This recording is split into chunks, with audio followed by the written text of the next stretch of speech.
Hello, welcome to my channel Fun with Learning Dentistry. This is Dr. Palak and today we are going to study about the pulpotomy procedure. क्या होता है, indications कब नहीं करना चाहिए और किस टेक्निक से हम इसको कर सकते हैं. So let's begin. So what is the definition? Pulpotomy can be defined as the complete removal of coronal portion of the dental pulp followed by placement of suitable dressing or medicament that will promote healing and preserve vitality of the tooth.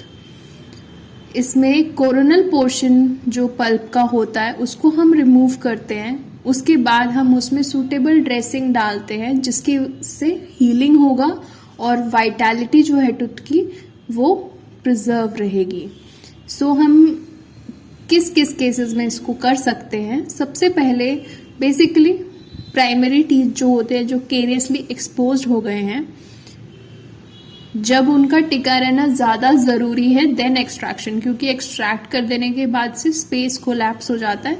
इसीलिए अगर जो केरियसली exposed primary teeth है उनमें हम इसको कर सकते हैं. देन जो एडल्ट टूथ है अगर वो हेल्दी है, उसका पेरियोडोंशियम हेल्दी है, उसके अंदर कोई इन्फेक्शन नहीं है, उसमें हम इसको कर सकते हैं अगर वो वाइटल टूथ है तो.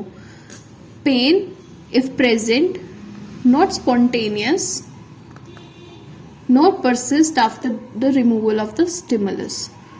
टूथ जो कि रिस्टोर हो सकता है उसमें कर सकते हैं. Tooth with 2/3 of root length, immature अगर रूट है तब कर सकते हैं. Hemorrhage from the amputation site is pale red and easy to control. Like जब हमने उसको स्टार्ट किया है तो उसका जो हेमरेज है वो easy to control है, बहुत ज़्यादा ब्लीडिंग नहीं हो रहा है. In mixed dentition stage, primary tooth is preferable to a space maintainer because ये मैंने आपको पहले भी बताया स्पेस कोलैप्स होने के चांसेस होते हैं. तो स्पेस मेंटेनर से अच्छा है कि इनकेस अगर आप टूथ को प्रिजर्व कर सकते हैं तो आपको वो करना चाहिए. Now there is this figure periapical radiograph of a mandibular left primary molars of a 6-year-old girl. आप इसमें देखेंगे कि एक एक्सटेंसिव केरियस लीजन्स है and 2/3 or more of the root length और कोई भी पेरिएपाइकल लीजन इसमें नहीं है. And agenesis of the mandibular left permanent second premolar was observed. तो आप इसमें देखेंगे कि जो ये दोनों हमारे मोलर्स हैं उसमें हमारा केरियसली एक्सपोज है. तो प्राइमरी टूथ के अंदर जो नीचे से प्रीमोलर हमारा आ रहा है तो हम उसमें भी पल्पोटमी कर सकते हैं क्योंकि पेरिएपाइकल इसमें कुछ भी नहीं है. Now what are the contraindications? Evidence of internal resorption. If there is internal resorption तो हम नहीं करेंगे. Interradicular bone loss है या फिर एब्सिस या फिस्टुला, एनी पेरिएपाइकल रेडियोलॉजी अगर टूथ के साथ रिलेटेड है तो. Radiographic sign of calcific globules in pulp chamber, caries penetrating the floor of pulp chamber या tooth जो close to natural exfoliation है. Now there are different classifications. First is vital pulpotomy techniques vital tooth के लिए. First is devitalization. इसको हम single sitting में कर सकते हैं और 2 सिटिंग में भी कर सकते हैं. सिंगल सिटिंग में बेसिकली हम फोर्मोक्रिसोल या इलेक्ट्रोसर्जरी या लेज़र करते हैं. 2 सिटिंग में हम जाइसी ट्रायोपेस्ट, ईएसएलिक्स फॉर्मल्डिहाइड एंड पैराफॉर्म डिवाइटलाइजिंग पेस्ट यूज करते हैं. देन हम प्रिजर्व भी कर सकते हैं. प्रिजर्वेशन में हम ग्लूटाल्डिहाइड, फेरिक सल्फेट या एमटीए का यूज कर सकते हैं. देन रीजेनरेशन में हम बोन मोर्फोजेनिक प्रोटीन का यूज कर सकते हैं. देन सेकेंड जो नॉन वाइटल पल्पोटमी टेक्निक्स होती हैं उसमें हम बीचवुड क्रिसोल या फोर्मोक्रिसोल का यूज करते हैं. नाउ अब हमारे ट्रीटमेंट का ऑब्जेक्टिव क्या है? सबसे पहले हमें जो इन्फेक्टेड कोरोनल पल्प है उसको एम्पुटेट करना है, उसको निकालना है. हमें न्यूट्रलाइज करना है, कोई भी इन्फेक्शन नहीं रहना चाहिए। हमें रेडिकुलर पल्प की जो वाइटैलिटी है उसको प्रिजर्व करना है। हमें पेरी रेडिकुलर एरिया को नहीं ब्रेक डाउन करना है और बाकी जो बच गया है पल्प उसको हमें मेडिकामेंट से ट्रीट करना है। हमें कोई भी पल्पल डिस्ट्रॉफिक चेंजेस नहीं लाने हैं। तो सबसे पहले हम स्टार्ट करेंगे with the devitalization single sitting. कैसे करना है? Formocresol pulpotomy technique first advocated by Sweet. Formocresol solution में क्या होता है? 19% फॉर्मल्डिहाइड, 35% क्रिसोल एंड 15% ग्लिसरीन, जो कि एक व्हीकल होता है। सो बकली सॉल्यूशन में आपका 1:5 कंसंट्रेशन ऑफ फोर्मोक्रिसोल सॉल्यूशन होता है। तो 1:5 आपको कैसे बनाना है? 1:5 formocresol solution is called Buckley solution. आपने ये कैसे बनाना है? सबसे पहले आपने 3 पार्ट ऑफ ग्लिसरीन लेना है with 1 part of distilled water, glycerin 3 parts plus 1 part of distilled water. Then आपने 4 parts of this preparation को 3 glycerin plus 1 distilled, total 4 हो गया। इस 4 part of preparation को आपको 1 part बकली फोर्मोक्रिसोल में डालना है and thoroughly mix again। इसका मैकेनिज्म ऑफ एक्शन क्या होता है? फोर्मोक्रिसोल टिश्यू ऑटोलाइसिस में फोर्मोक्रिसोल टिश्यू ऑटोलाइसिस नहीं होने देता है, प्रिवेंट करता है उसको by bonding to protein. This is reversible process and is accomplished without changing the basic overall structure of the protein molecules. So technique क्या है पल्पोटमी की? For the primary teeth profound anaesthesia दीजिए for the tooth and tissue. Now आपने अपने tooth को isolate करना है, उसको रबर डैम लगाइए। सारी केरीज को पहले एक्सकवेट कीजिए, देन डेंटिन रूफ जो है पल्प चैम्बर का उसको रिमूव कीजिए। देन आपको सारा कोरोनल पल्प रिमूव करना है with a slow speed. Number 6 और 8 का राउंड बर आप यूज कर सकते हैं या फिर एक शार्प स्पून एक्सकवेटर का आप यूज कर सकते हैं। देन आपको हीमोस्टेसिस मेंटेन करना है with moist cotton pellets under pressure. आपको उसको प्रेशर से करना होगा ताकि ब्लीडिंग रुक जाए। देन आपको डाइल्यूटेड फोर्मोक्रिसोल लगाना है पल्प पे। कॉटन पैलेट पे आप उसको लगाइए पहले फोर्मोक्रिसोल को। 3 to 5 मिनट्स के लिए आप उस पर प्रेशर दे के रखिए और उसको वहां पे लगा के रखिए 3 to 5 minutes. Then pulp chamber को ड्राई कीजिए कॉटन से और एक थिक पेस्ट ZOE का आप लगा दीजिए जो कि पल्प स्टम्प्स के कांटेक्ट में आएगा। और स्टेनलेस स्टील क्राउन लगा सकते हैं या फिर बॉन्डेड कॉम्पोजिट कर सकते हैं। तो next is the picture. Like you can see, हमने पहले पल्प चैम्बर तक गए, हमने डेंटिन रूफ को हटाया, देन हमने राउंड बर से कोरोनल पल्प को क्लीन किया, देन हमने फोर्मोक्रिसोल इम्प्रेग्नेटेड कॉटन पैलेट को लगा दिया और फिर उसको निकाल के अच्छे से ड्राई करके देन हमने जिंक ऑक्साइड को लगाया और उसके ऊपर zinc phosphate cement plus stainless steel crown दे दिया। सो आप देख सकते हैं दोनों केसेस में हमने कैसे 3 मंथ का फॉलोअप लिया कि इनिशियल हमारा डेंटाइन ब्रिज बन गया, immediately fall below the Portland cement in the distal root and pulpotomized mandibular left second molar and absence of periapical lesion in both pulpotomized mandibular left primary molars. Now we come to devitalization pulpotomy, 2-stage. This was the single stage. Now we come to 2-stage. 2-stage procedure involves use of paraformaldehyde to fix the entire coronal and radicular pulp tissue. The medicaments used in technique उनका डिवाइटलाइजिंग, ममीफाइंग और bactericidal action होता है। इसका क्या 2 sitting का क्या हमारा indication है? अगर बहुत ज़्यादा ब्लीडिंग हो रहा है, कंट्रोल ही नहीं हो रहा ब्लीडिंग, या बहुत ज़्यादा पेन है, स्पॉन्टेनियस पेन है, या उसके अंदर से डिस्चार्ज हो रहा है और पीडीएल थिकेंड है, लेकिन इसका कॉन्ट्रा इंडिकेशन भी है. Contra indication is tooth non restorable है, टूथ नेक्रोटिक हो चुका है, टूथ जल्दी ही निकल जाएगा. तो formula of each agent use are as follows, like Gysi triopaste formula.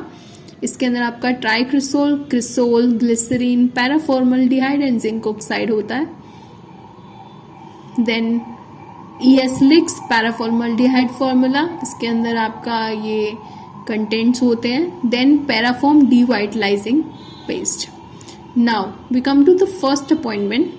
First appointment में you isolate the affected teeth with rubber dam.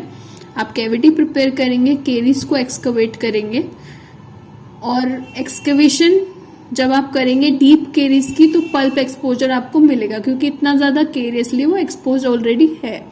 तो आप इंश्योर करेंगे तो एक्सपोज साइड जो है उसमें डेब्री ना हो. आप एनलार्ज करेंगे कैविटी को राउंड बर से.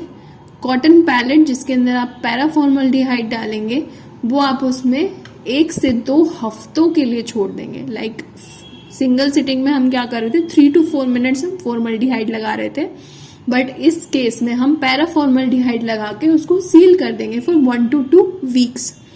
Formaldehyde gas liberated from the paraformaldehyde permeates through the coronal and radicular pulp, fixing the. Now, what on the second appointment हम क्या करेंगे? Second appointment में pulpotomy is carried with the help of LA. LA first sitting में हमने नहीं दिया था, second sitting में हम LA देंगे. The roof of the pulp is removed and cleaned with saline और ड्राइड विद कॉटन पैलेट. इसमें हम सलाइन से क्लीन करके कॉटन पैलेट लगा डालेंगे. देन उसको हम एंटीसेप्टिक पेस्ट से फिल कर देंगे और टूथ को रिस्टोर कर देंगे. What is partial पल्पोटमी?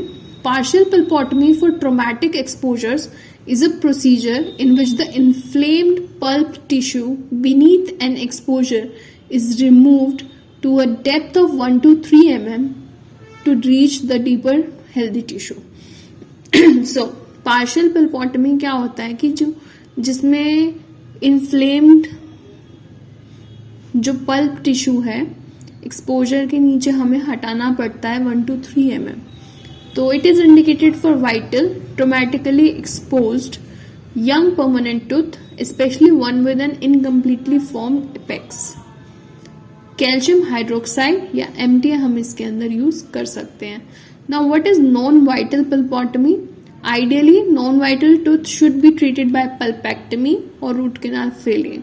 अगर नॉन वाइटल है तो आपको उसको पल्पेक्टमी RCT करना पड़ेगा. However pulpectomy of primary molar कभी कभी इन प्रैक्टिकल होता है due to non negotiable root canals and also due to limited patient cooperation. Like बच्चे छोटे होते हैं, दे हार्डली कोऑपरेट समटाइम्स, तो इसीलिए नहीं कर पाते, तब हम नॉन वाइटल पल्पोटमी कर सकते हैं. हेंस एक 2 स्टेज पल्पोटमी टेक्निक हम इसमें करते हैं.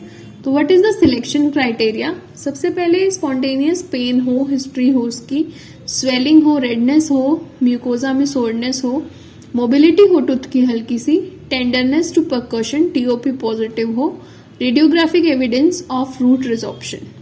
देन द टेक्निक इज, सबसे पहले नेक्रोटिक पल्प को आप हटाइए, पल्प चेम्बर को इरिगेट कीजिए सलाइन से और फिर उसको ड्राई कीजिए कॉटन पैलेट से. रेडिकुलर पल्प को हम बीच वुड क्रिसोल से ट्रीट कर सकते हैं, जो कि कॉटन पैलेट में डिप करके आप उसको लगा सकते हैं और 1 से 2 हफ्ते आप उसको छोड़ सकते हैं. ऊपर से आप उसको टेम्परेरी फिलिंग दे सकते हैं. नेक्स्ट सेकेंड अपॉइंटमेंट में आपने आइसोलेट करना है टूथ को, टेम्परेरी ड्रेसिंग और पैलेट को हटाना है जिसके अंदर बीच वुड क्रिसोल हमने डाला है. अगर साइंस और सिम्टम्स अभी भी हैं तो फिर ट्रीटमेंट को रिपीट कीजिए या फिर टूथ को एक्सट्रैक्ट कर दीजिए. अगर सिम्टम्स अभी नहीं हैं तो पल्प चैम्बर को एंटीसेप्टिक पेस्ट से भर दीजिए. Then it can be restored with stainless steel crown. Now what is electrosurgical pulpotomy? Mack and Dean ने ये सबसे पहले बताया था in 1993.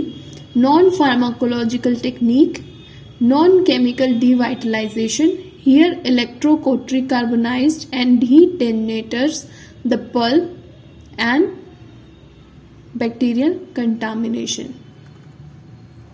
After amputation of the coronal pulp, the pulp stumps are cauterized through these methods. आपने एक बार coronal pulp को निकाल लिया, अब जो पल्प के स्टम्प्स रह गए वो हम कॉटरी कर देंगे. आफ्टर कंप्लीशन पल्प चैम्बर को हम दोबारा जिंक ऑक्साइड से भर देंगे.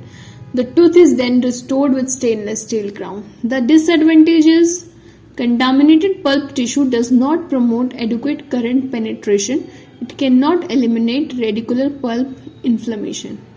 Next is our laser pulpotomy. It is also a non-pharmacological hemostatic technique and आप ये भी कर सकते हैं. It has 100% success with no signs or symptoms. So preservation, chemicals which induce minimal insult to the tissue are used. They help to conserve vitality of the radicular pulp. Chemical used are glutaldehyde and ferric sulfate.